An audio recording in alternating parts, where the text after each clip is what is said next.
c'est l'heure pour nous de parler culture et sortie. Et nous allons parler d'un festival qui a lieu ce week-end. Ce festival s'appelle Les Papillons de Nuit. Et à cette occasion, Gwen Guillot reçoit Robin Godet de la commission prog du festival.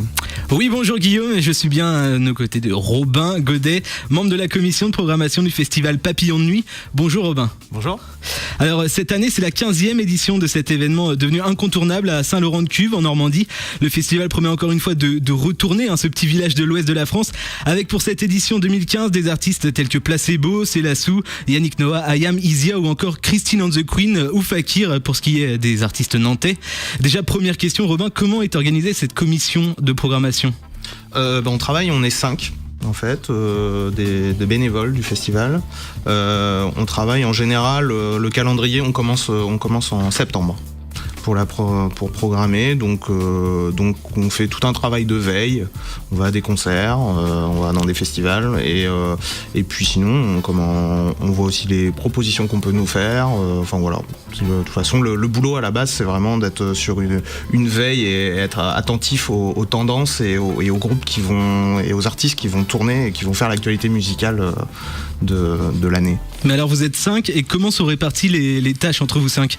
Chacun a une tâche précise à accomplir ? Non. En fait, on travaille de façon assez collégiale. On a Patrice qui est notre président du festival, qui lui est plus en lien direct avec les tourneurs, mais on travaille, il nous fait suivre et on est tout le temps en discussion en fait, à la fois sur les choix d'artistes mais aussi sur les phases de négociation des cachets et autres. Donc ça reste des choix en équipe globalement. Oui, complètement. Alors je le disais juste avant, il y a de très beaux noms même dans cette programmation. Comment vous avez fait pour encore une fois cette année attirer des noms aussi prestigieux ? On est à la 15e édition, donc c'est vrai qu'on a su faire nos preuves. Les artistes nous font confiance, les producteurs nous font confiance. Ils savent que en faisant venir un de leurs artistes à Papillons de Nuit, l'artiste aura des belles conditions d'accueil, un public attentif, nombreux, et une belle couverture médiatique aussi. Enfin, c'est important pour eux.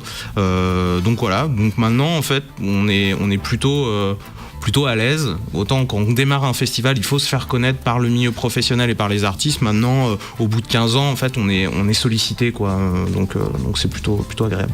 Et pour attirer ce genre d'artistes prestigieux, des stars entre guillemets, vous vous positionnez beaucoup de temps en avance ? Oui, ça commence des fois. On peut se positionner des fois d'une année pour l'autre en fait. Des fois on passe déjà des offres ou du moins des intérêts 12 mois, 18 mois avant le festival. Ah oui, donc à peine l'édition d'avant terminée, vous êtes déjà en train de réfléchir. Là, on est vraiment sur les têtes d'affiche, voilà. Et puis après, sinon, des fois, on finalise la programmation, disons quelques heures avant l'annonce.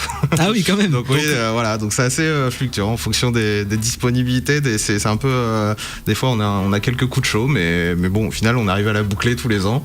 Mais c'est l'essentiel. Pas de problème. Voilà. Est-ce que vous avez déjà quelques pistes pour l'année prochaine ou déjà ? Non, on a avancé quelques noms, mais voilà, on réfléchit à certaines choses, mais pour l'instant, il n'y a rien de sûr, rien de fait.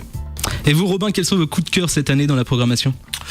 Il faut se mouiller un peu. Déjà, après, il y a des coups de cœur, on les aime tous, les artistes qui viennent dans notre festival. Moi, j'ai un petit coup de cœur pour le Karl Barat and the Jackals, qui est un des membres des Libertines, l'acolyte de Pete Doherty. Rien que ça. Voilà. Qui là a sorti un album solo qui est juste parfait, un vrai album de punk anglais, voilà, donc ça c'est un vrai coup de cœur.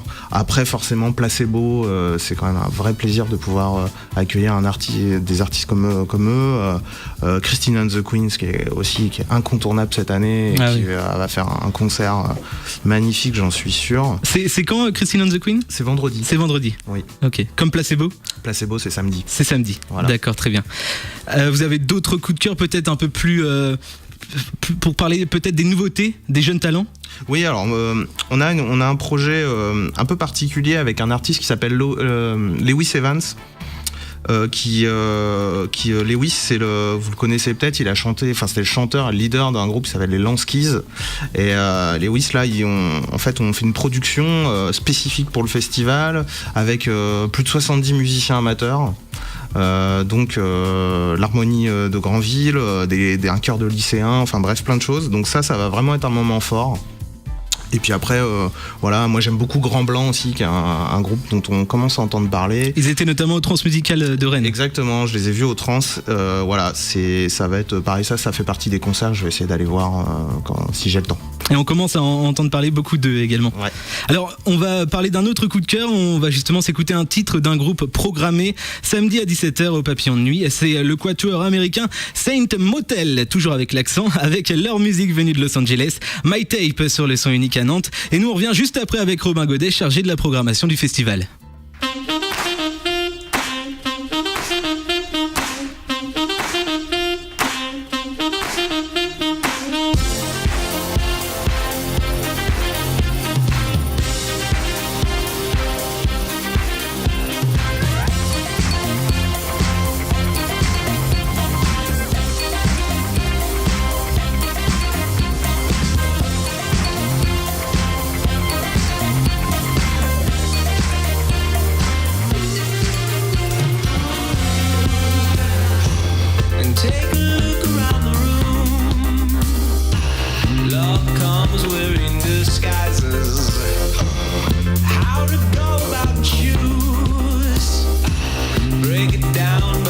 And sizes. I'm a man who's got very specific taste. Just my type. Oh, you got a pulse in you, I read. You're just my type. Oh, I think it's time to leave. You're just my type.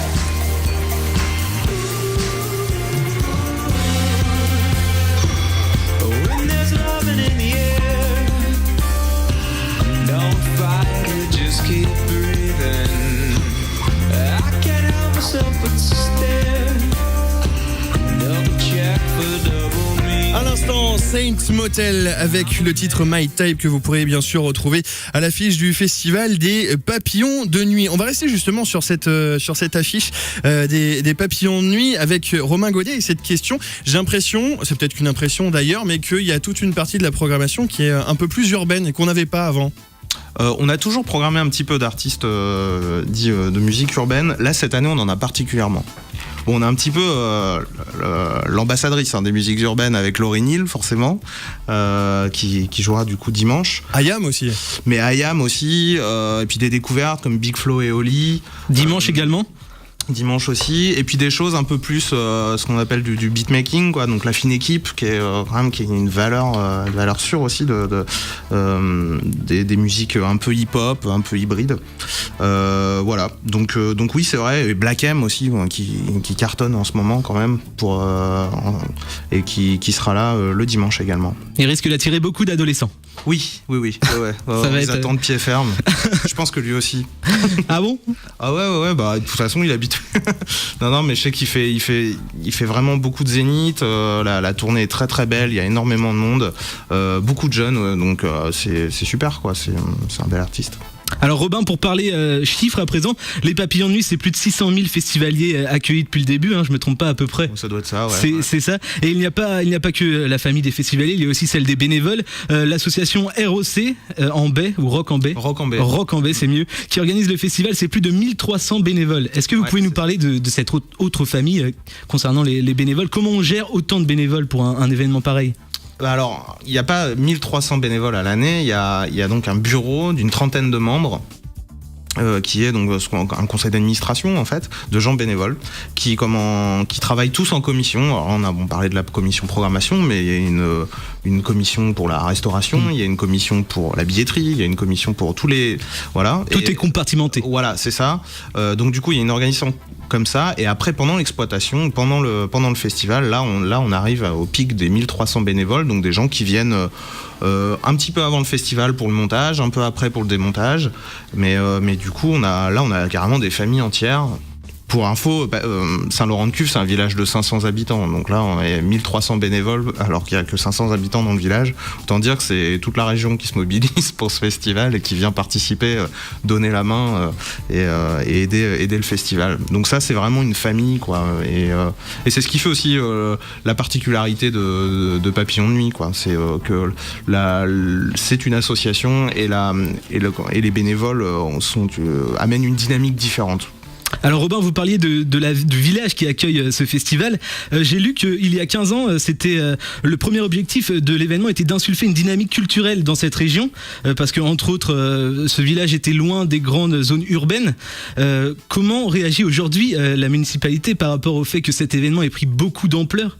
Je pense qu'ils sont plutôt contents. Oui, alors bien sûr, ils sont très contents, mais je dois vous avouer que l'actuel maire de Saint-Laurent-de-Cuve, avant d'être maire de Saint-Laurent-de-Cuve, il participait à l'organisation du festival.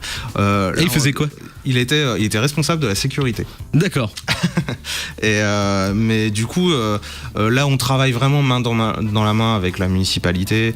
Alors, on est sur une toute petite commune, donc eux peuvent pas trop nous aider financièrement, on est bien d'accord. Logiquement. Mais bon, ils nous mettent à disposition des équipements, des employés municipaux aussi qui interviennent. Là-dessus, on travaille vraiment main dans la main, quoi, et c'est appréciable. Et les habitants aussi sont plutôt heureux ? Les habitants, oui. Oh, il y a toujours quelques grincheux, mais je crois que tous les habitants de Saint-Laurent-de-Cuve sont impliqués à différentes manières dans le festival, quoi. Donc tout le monde est là, et personne ne veut louper ce rendez-vous. C'est un peu à l'image du festival des Vieilles Charrues qui a pris beaucoup d'ampleur du côté de Carhaix. Les habitants maintenant ils sont très très contents de l'impact qu'a eu l'événement sur la ville, et je pense que c'est un peu pareil. Ouais, c'est ça. Alors nous c'est même plus que le village, on parle de canton ou de région, département, parce que à Saint-Laurent il y a un commerce. Donc les retombées économiques sur le commun, voilà. Mais on peut pas le rater quand on arrive. On fait travailler les artisans locaux quand même, on fait travailler tous les produits, notamment tous les produits qu'on vend en nourriture sont fabriqués, sont transformés dans la région, voire même dans le département, voire pour certains même à Saint-Laurent-de-Cuve. Donc voilà, on essaie d'amener une dynamique dans cette région, et surtout voilà, on est sur le Sud-Manche, donc la Manche, voilà, qui est un département très agricole et très rural, et là on est dans les terres, donc c'est vrai qu'il n'y a pas beaucoup de tourisme dans ce coin-là, donc là pouvoir être un peu au centre des attentions pendant un week-end, c'est appréciable.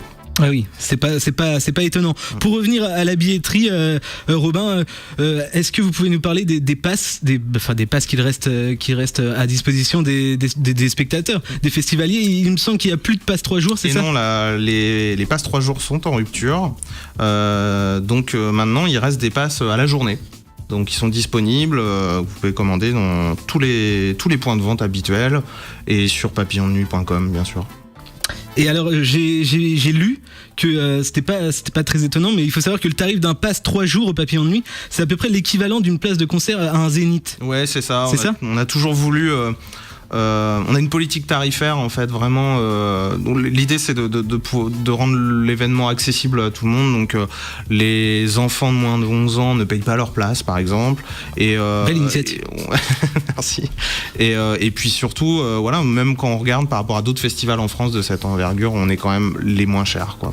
Mais alors justement, comment vous faites pour avoir une programmation aussi attrayante?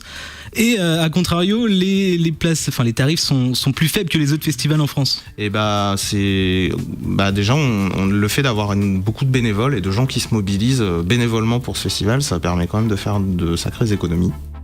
Et puis après, on sait qu'on a un public qui est fidèle, qui vient tous les ans, donc on n'a pas trop de surprises budgétairement.